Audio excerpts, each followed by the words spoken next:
The K9 German Shepherd kept circling a single spot in the forest, refusing to respond to any command. "Control your animal," the sergeant snapped. But when they finally dug where she insisted, what they discovered beneath the soil left the entire search team frozen in place, speechless. Before we begin today's story, tell us in the comments where in the world you are watching from. And if you are someone who loves heart-stopping stories about heroic K9 German Shepherds, make sure to subscribe. You do not want to miss what comes next. A heavy morning fog hung over Rockwell National Forest, like a ghostly veil, wrapping around the towering pine trees, turning them into dark, silent guardians of the unknown. Officer Lydia Mercer pulled her jacket tighter. The autumn chill cut through the stillness of the early hour.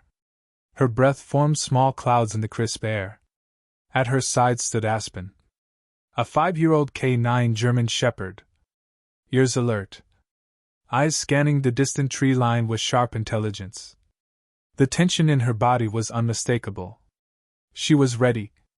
"Perfect weather for scent work," said Sergeant Dominic Carter, his voice calm, measured, as he approached with a clipboard in hand. "Humidity keeps odors close to the ground. Your girl should have no trouble with today's drill." Lydia nodded, tightening the straps on Aspen's specialized search vest. "She has been restless all morning. I think she knows this is not just another training session." Around them, 4 other K9 teams were getting ready. Handlers checked their gear, while their dogs waited, some patiently, others eager to move. The dry autumn leaves crunched softly underfoot. As Sergeant Carter called the group together for final instructions, "We've placed 6 training aids throughout this area," he said, spreading a topographical map across the hood of his department SUV. "Standard human remains scent pads, each buried at different depths, under various environmental conditions. This is not about speed. It is about accuracy and thorough documentation." Lydia followed at a careful distance, clipboard in hand, while Aspen worked the grid with flawless focus. The K9 German Shepherd moved like a shadow with purpose, quartering into the wind, her nose constantly sampling the air, searching for the faintest trace of human scent. 30 minutes passed. Aspen had already located 2 of the training pads. Each time, she sat perfectly still to indicate her find, while Lydia marked the exact locations.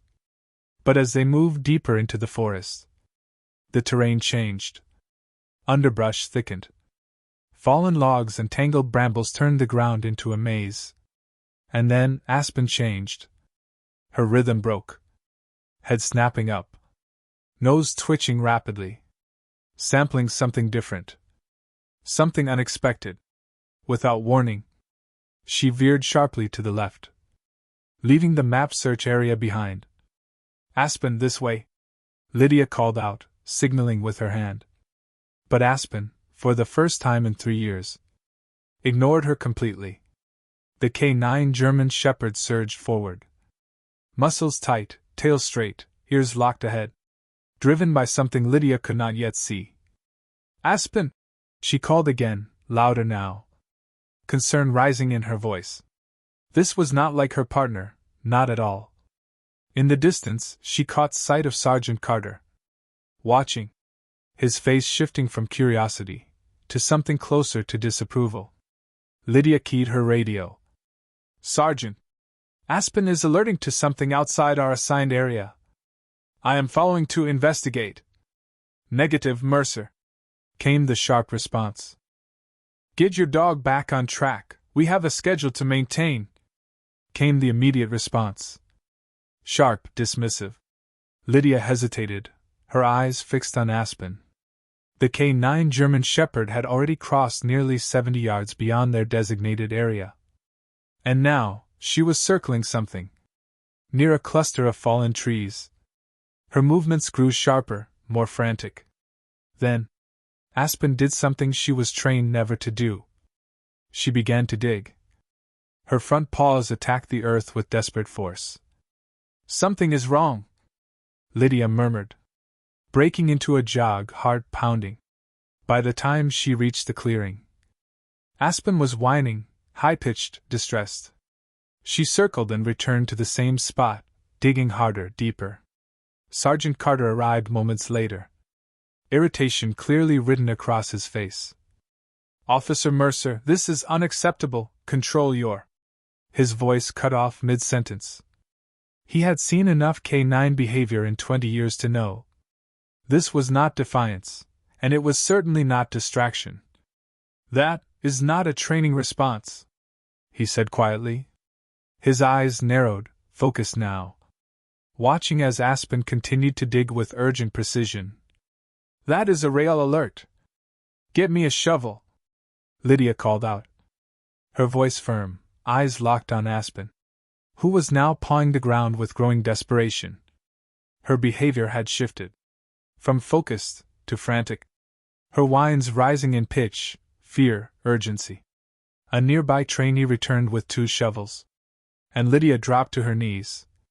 She began clearing away soil and forest debris from the exact spot Aspen had indicated. Working slowly, carefully. 6 inches down, she saw it. Something was off.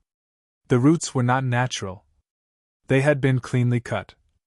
Not grown around rocks in time like the rest of the forest floor. And the soil, it was looser, less compact. "Someone has dug here before," she whispered, exchanging a glance with Carter, his skepticism now visibly crumbling. They continued digging, widening the perimeter around Aspen's alert. Each inch felt heavier than the last. The forest grew quieter, as if holding its breath. The only sounds, the scrape of shovels, and Aspen's steady, desperate panting. Then, 12 inches down, Lydia's shovel struck something. It was not a root, and it was not stone. The dull thud stopped her breath cold. A chill ran down her spine. "Hold up!" Her voice barely above a whisper. She dropped the shovel, fell to her knees beside the hole, and with gloved hands, began brushing the soil away with delicate precision, just as she had been trained to do in evidence recovery. Around her, the team had fallen completely silent. No one moved. No one spoke. Only Aspen, standing firm at the edge of the shallow grave. Body tense. Unmoving. Certain. A young training officer turned his face away, unable to watch. And then, Lydia froze. "Oh God!" she whispered. Her gloved fingers had uncovered something unmistakable. Flesh. Human fingers. Partially decomposed. Still, terrifyingly clear. The pale skin stood in stark contrast to the dark forest earth. There was no doubt now. None at all. Carter's face had turned ashen. His earlier doubts shattered. He stepped back slowly, pulled out his radio with a hand that trembled. Even after all his years of service. "This is Sergeant Carter at the Northeast Training Grounds." His voice professional, but tight. "We have a 10 to 29. Possible human remains. Requesting on-call detective, forensics team, and county coroner to my GPS location immediately. Coordinates to follow." Aspen stood silently nearby, her eyes locked on the earth, as if she already knew the truth of what lay beneath. Aspen remained at the edge of the grave, her posture vigilant, but calmer now, as if satisfied that her message had finally been understood. Lydia placed a reassuring hand on the K-9 German Shepherd's strong shoulder. A silent thank you for her persistence, her instincts, her refusal to give up. Within minutes, the once silent forest clearing had become a hub of controlled urgency. Bright yellow crime scene tape now marked a wide perimeter around the discovery site. Officers moved with quiet precision, photographing, taking notes, documenting every detail. 30 minutes later, a black department SUV pulled in along the narrow Forest Service road. Out stepped Detective Marcus Whitley. Tall, broad-shouldered. A man who had worked with K-9 teams before. and one who immediately respected the perimeter protocols. As he approached the scene, he called out, "What do we have?" "Human remains," Sergeant Carter replied. "Initially discovered by Officer Mercer's cadaver dog during a training exercise. We have confirmed one visible hand, approximately 14 inches below ground level." The forensic team arrived shortly after, setting up portable lights that glowed against the dim forest floor. Though it was midday, the thick forest canopy turned everything beneath it into a permanent twilight. As they continued the excavation with deliberate care, the grim reality began to unfold. The body of a young male, likely in his teenage years, lay buried in the shallow grave, his form partially obscured by forest debris, deliberately placed in an attempt to conceal the truth. "Based on decomposition, I would estimate he has been here for 3 to 4 months, said the county medical examiner, speaking softly, examining what little he could without disturbing the scene. "No obvious cause of death visible, not yet." Detective Whitley scanned the grave with quiet focus, his eyes sharp, trained, not missing a single detail. "Officer Mercer," he gestured Lydia closer, "tell me about your dog's initial alert. Anything unusual?" Lydia nodded, keeping a steady hand on Aspen's lead. "She broke protocol completely, something she has never done in 3 years of training or field work. She ignored commands, abandoned her assigned grid, and led me directly here. Her alert was extreme. She dug frantically, circled, vocalized, classic cadaver indicators, but with a level of intensity one have never seen before." Aspen remained steady beside her handler, but Lydia noticed something. The K9 German Shepherd kept glancing toward a patch of forest several yards to the east. Her body language had changed again. Focused, certain. Lydia's instincts flared. "She is trained in human remains detection, but also in scent discrimination. She can identify the primary source, and also detect related evidence nearby." Whitley gave a small nod. "Show me." Lydia adjusted her grip on the lead. "Aspen, find more, show me," she whispered. Released from her sit-stay, Aspen moved immediately toward the eastern edge of the clearing, nose low to the ground, searching, scanning. Then she stopped. Suddenly, sharply. Sitting in that same still, focused posture she used to mark a find. She had indicated a spot beneath a fallen log. Forensic techs moved in carefully, peeling back the moss and leaves. And there, wedged between the log and the forest floor, was a cigarette butt. 6 feet beyond that location. Aspen alerted again. Another find. A blood-stained handkerchief, half buried beneath dry autumn leaves. "Bag those separately," Detective Whitley instructed. "Mark them both as potential DNA sources." His voice was calm, but his eyes told another story. He was watching Aspen with a new kind of respect. One that only comes when training meets something far deeper. Instinct, loyalty, and an unshakable drive to uncover the truth. "That dog is worth her weight in gold." The words echoed softly among the search team. As the afternoon sun filtered weakly through the trees, the body had now been fully excavated. It was a teenage boy.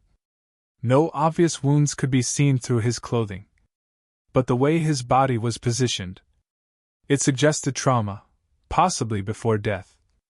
While the search teams organized a broader grid to sweep the area, Lydia led Aspen to a quiet spot, far from the center of activity. She knelt beside the K9 German Shepherd, offering her a bowl of fresh water. As Aspen drank, Lydia watched her partner closely. Her thoughts drifted back to the moment their paths first crossed. 3 years ago, Aspen had once been a military working dog in training, part of a specialized program led by former Marine Master Sergeant Reed Calloway. Calloway had served with the Corps' elite forensic investigation unit, and had become well known for developing K9s with exceptional scent discrimination abilities. His motivation came from a place of personal tragedy. He trained his dogs with a level of intensity, purpose, and precision few could match. She is too independent, Calloway had told Lydia when he introduced her to the dark-eyed shepherd, who had stared at her with unwavering focus. She follows her nose instead of commands, especially when she knows she is right.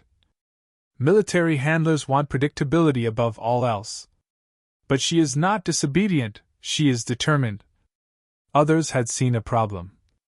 A stubborn canine too difficult to manage. But Lydia, she had seen something entirely different. Not defiance, but conviction. Extraordinary instinct wrapped in raw potential. Where others saw a flaw, Lydia had seen a gift. Their connection had been immediate. Something rare, something powerful. Aspen had responded to Lydia's calm, patient approach in ways that even Calloway had not expected. She needs someone who will trust her, Calloway had said, watching the two work together for the first time. When she breaks protocol, it is never random. She is following scent data that we cannot even perceive. Calloway's training methods had gone beyond standard police K9 programs. He had developed techniques that pushed the limits of what dogs could detect. He taught them to recognize trace levels of human decomposition, scents that instruments could not pick up.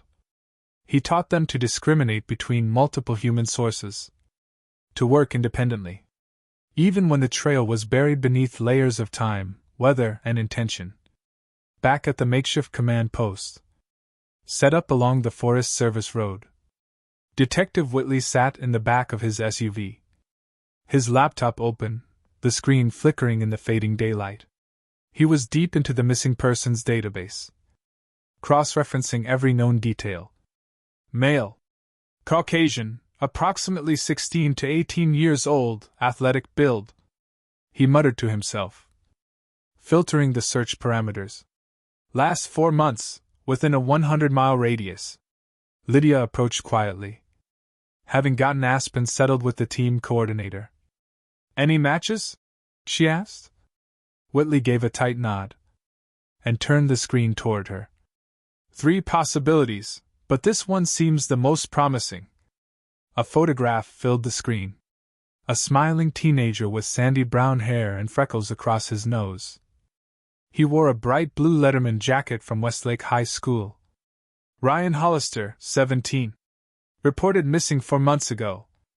Last seen hiking in Crestwood Park, about 20 miles southeast of here. Lydia studied the image. Her eyes narrowed. The backpack, she said softly. It was the same color, tattered, but unmistakable. Exactly, Whitley replied, scrolling through the original report. But how does a boy last seen in Crestwood end up here, in Rockwell Forest? That is the question, he said quietly. According to the file, Ryan was no amateur.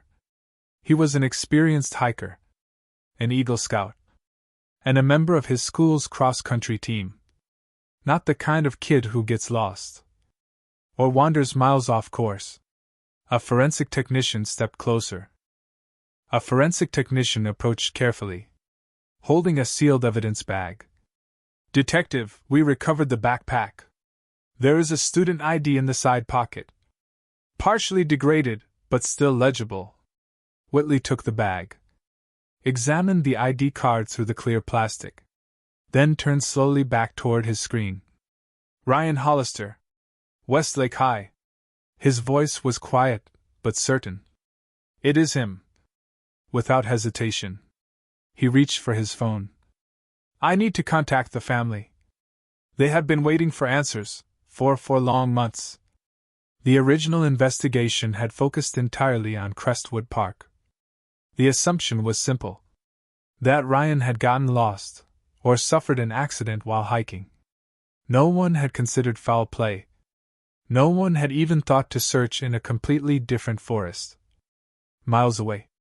This was not a hiking accident, Lydia said softly, her eyes fixed on the clearing where Ryan had been found. Someone brought him here. Someone buried him here, far from where anyone would ever think to look. As daylight faded, Portable lights lit up the forest clearing, casting long shadows through the trees as the operation expanded. 3 more K9 units had joined the scene, each trained in a different specialty. One for tracking, one for evidence detection, and another HRD dog to confirm Aspen's findings. Lydia and Aspen led one of the teams north of the original grave site. The K9 German Shepherd moved with renewed energy. Despite the long hours on her paws, her pace had picked up. Tail raised just slightly. Body language sharp with rising excitement. They pressed through a dense patch of pine trees, the ground sloping gently downward, until they reached a small natural clearing, roughly half a mile from where Ryan had been buried. "Looks like someone camped here," said Officer Ramirez, one of the evidence techs, as he shined his flashlight on a fire ring built from rocks.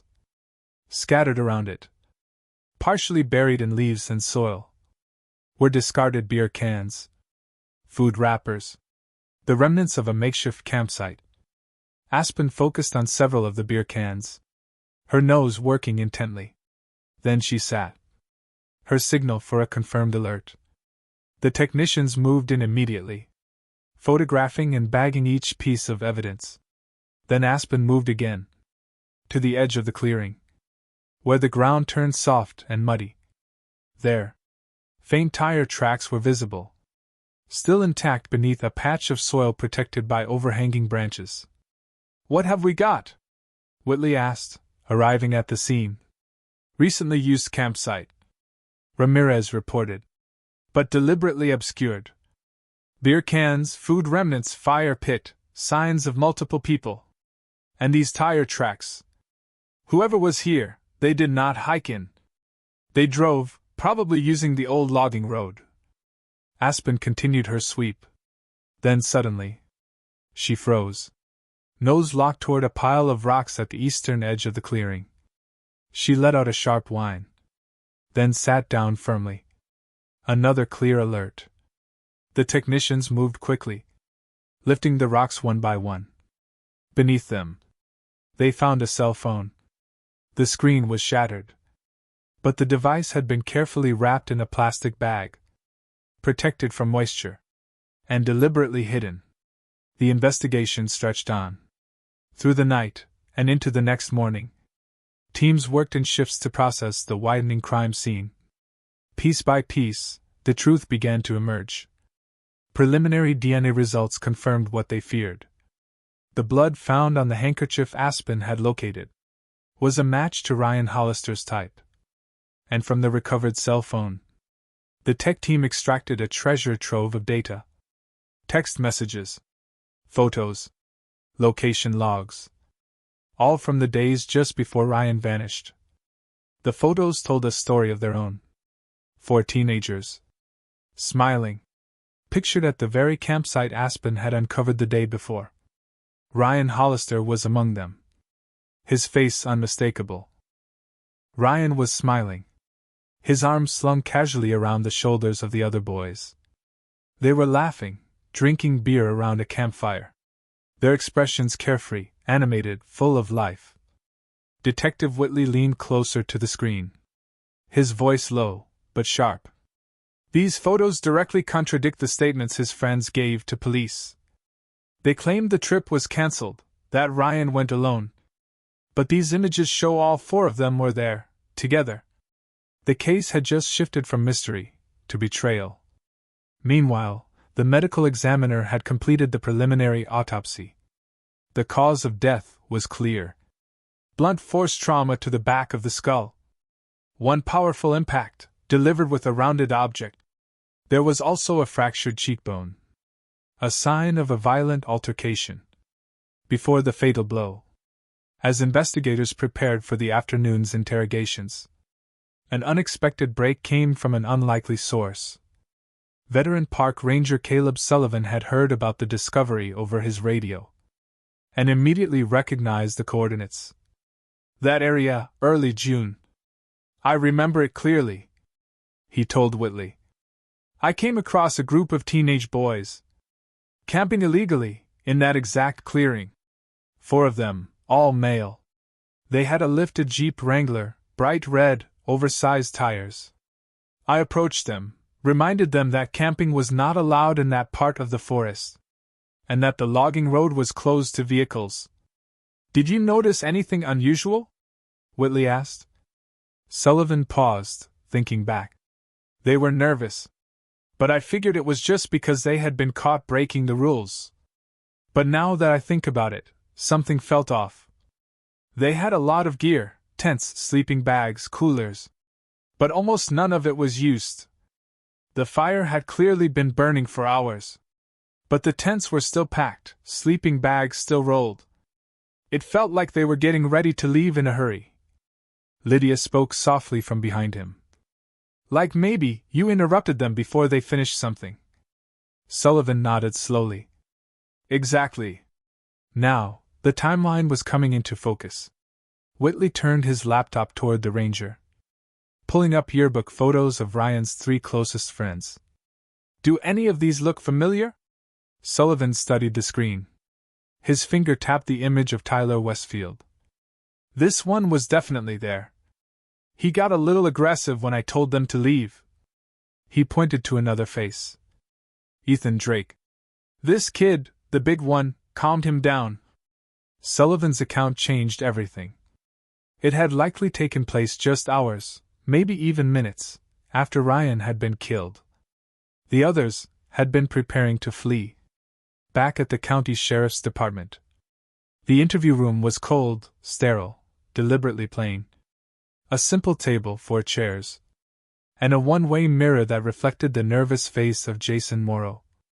At 17, he looked even younger. Shoulders hunched, hands clenched in his lap. He sat beside his mother and their hastily retained attorney. Detective Whitley sat across from them, his voice steady but unwavering. Jason, I am investigating the death of Ryan Hollister. His body was discovered yesterday in Rockwell National Forest. Jason's eyes widened, a flicker of panic breaking through his carefully composed mask. That is terrible, he said, voice low but controlled. Ryan was my friend. We were all devastated when he disappeared. Whitley nodded, flipping open a folder in front of him. Yes. I have read your original statement. From 4 months ago. You told Detective Garcia that the 4 of you had planned a hiking trip to Crestwood Park. But then, the 3 of you canceled, leaving Ryan to go alone. Jason nodded quickly. That is right. I had a family thing come up. Whitley's expression did not change. Detective Whitley remained calm, unshaken, as he spread several printed photographs across the table. We have photographic evidence. All 4 of you were camping together in Rockwell Forest, not hiking in Crestwood Park. He placed the recovered photos, the ones taken from Ryan's phone, in front of Jason. These were taken on the very day Ryan supposedly went hiking alone. Jason stared down.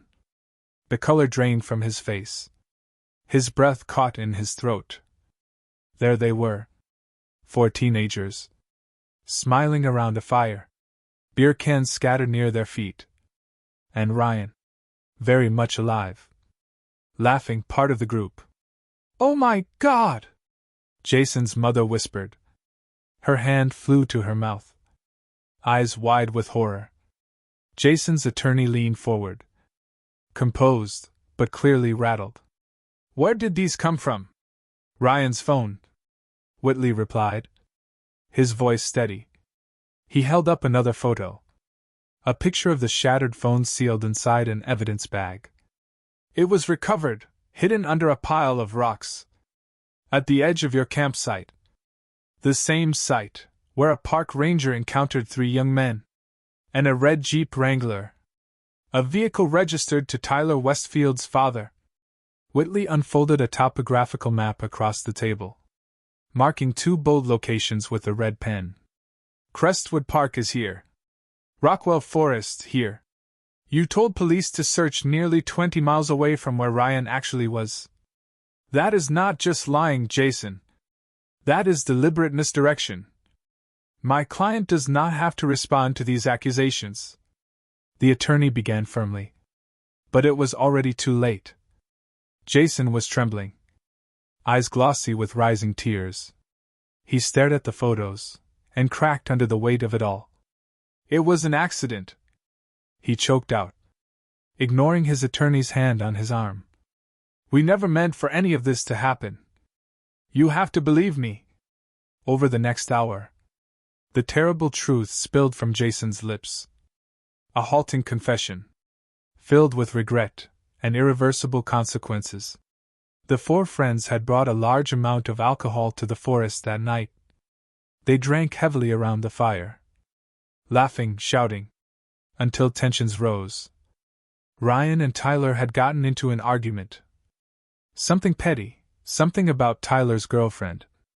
It got heated, Jason said, his eyes fixed on the table, his voice shaking. It turned physical. Jason claimed Ethan had first tried to break it up, but soon took Tyler's side as things escalated. Ryan, outnumbered and angry, had packed up his things and demanded that Tyler drive him back to his car. But Tyler had refused. He was too drunk to drive. Ryan had snapped, said he would walk out, call his dad for a ride. And that was when Ethan shoved him. Ryan fell backward, struck the side of the fire ring with the back of his head, and collapsed. There was blood, Jason whispered. He was not moving. The three teenagers panicked. Drunk, scared, trespassing on restricted forest land. Tyler was the one who said they had to hide it, that no one would believe it was an accident, that they would all go to prison. So they buried Ryan far from the campfire, covered the site with forest debris, and before sunrise, they packed their gear, drove his car to Crestwood Park, and left it at the trailhead, creating the illusion that Ryan had gone hiking alone and vanished. By that evening, all three teenagers had been arrested.